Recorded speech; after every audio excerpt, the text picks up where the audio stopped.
nggak sih kamu kepikiran, kenapa ya saya masih berjuang melawan dosa, padahal kan saya udah jadi orang percaya? Kalau iya, tenang aja, kamu nggak sendirian kok. Kali ini kita akan coba bedah tulisan Rasul Paulus di kitab Roma buat nemuin sebuah jawaban yang bisa mengubah total cara kita memandang perjuangan ini. Oke, ini dia nih, pertanyaan intinya. Kalau kita udah lahir baru, kenapa rasanya masih ada perang terus di dalam diri kita? Ini bukan cuma pertanyaan teologis yang rumit loh, tapi ini pergumulan yang benar-benar nyata dan kadang bisa bikin kita frustrasi banget. Nah, ini juga pertanyaan yang mau kita bongkar sama-sama. Pertama-tama, kita perlu geser sedikit cara pandang kita. Konflik batin ini sebetulnya bukan tanda kegagalan. Justru sebaliknya, ini adalah arena tempat kemenangan sejati itu bisa diraih. Yuk kita lihat dari mana semua ini bermula. Ternyata, pertanyaan kayak gini itu bukan hal baru. Rasul Paulus sendiri udah menghadapi kesalahpahaman yang mirip ribuan tahun yang lalu.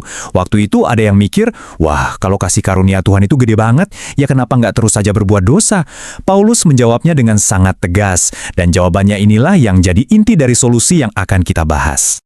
Jawaban Paulus atas masalah itu bukanlah, ayo coba lebih keras lagi. Enggak, solusinya itu jauh lebih mendasar dan mengubah segalanya.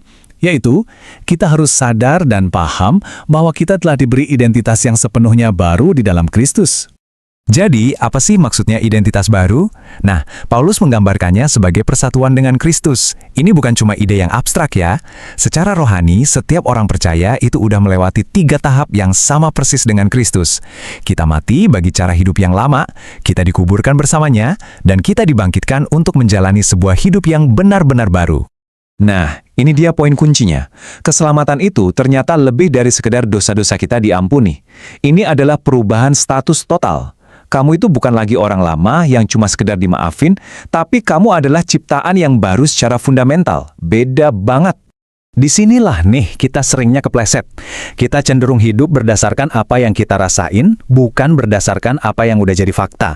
Paulus ngajak kita untuk bisa bedain dengan jelas antara realitas rohani kita yang objektif dengan pengalaman kita yang subjektif yang bisa naik turun dari hari ke hari. Paulus pakai satu kata Yunani yang spesifik banget di sini, logisomai. Ini tuh istilah akuntansi yang artinya memperhitungkan sebagai fakta. Jadi ini bukan soal berpikir positif atau mencoba untuk merasa suci, bukan. Ini adalah sebuah tindakan iman untuk mengakui sebuah kebenaran yang sudah ada sebagai sebuah fakta, terlepas dari perasaan kita lagi gimana. Coba deh, bayangin kayak saldo di rekening bank kamu. Faktanya, uang itu ada di sana. Nggak peduli hari itu kamu lagi merasa kaya atau enggak. Nah, secara teologis juga gitu. Faktanya, kamu telah mati bagi dosa dan hidup bagi Allah. Itu realitas kamu sekarang. Meskipun perasaanmu mungkin naik turun, kadang mesti ngerasain godaan, atau kadang ngerasa jauh dari Tuhan, fakta status rohanimu itu nggak berubah sama sekali. Sekarang kita coba pakai perumpamaan ya. Bayangin dosa itu kayak seorang tiran yang udah digulingkan dari tahtanya. Dia udah kehilangan otoritas dan kekuasaan hukumnya atas kamu, tapi dia masih aja teriak-teriak dari sel penjaranya, mencoba ngasih perintah seolah-olah dia masih berkuasa. Nah, ini perbedaan yang penting banget. Paulus itu nggak pernah bilang kalau dosa nggak akan ada lagi di dalam hidup kita selama di dunia ini. Bukan itu. Yang dia katakan adalah dosa nggak boleh lagi berkuasa atau memerintah atas kita. Perjuangannya itu nyata karena kehadiran dosa masih ada, tapi otoritas hukumnya atas kita itu sudah dipatahkan. Jadi, di mana pertempuran ini terjadi? Jawabannya, di dalam tubuh kita sendiri. Pertarungan teologis ini kelihatan nyata dalam setiap keputusan yang kita buat sehari-hari. Setiap pilihan untuk taat sama Tuhan atau nurutin keinginan lama, itulah bagian dari peperangan ini. Oke, kita udah paham teorinya. Sekarang, gimana cara prakteknya? Paulus nggak ninggalin kita cuma dengan konsep doang. Dia ngasih kita langkah-langkah praktis untuk ngejalanin identitas baru ini setiap harinya.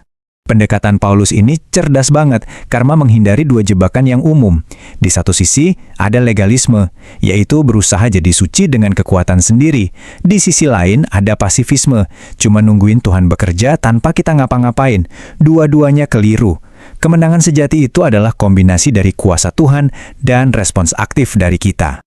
Jadi, ini dia rangkumannya dalam 3 langkah praktis. Pertama, fakta. Kamu harus tahu siapa dirimu yang sebenarnya di dalam Kristus. Kedua, iman. Percayai dan perhitungkan fakta itu sebagai realitasmu. Ketiga, aksi. Berdasarkan kebenaran itu, buatlah pilihan sadar untuk tidak membiarkan dosa memerintah dalam tubuhmu.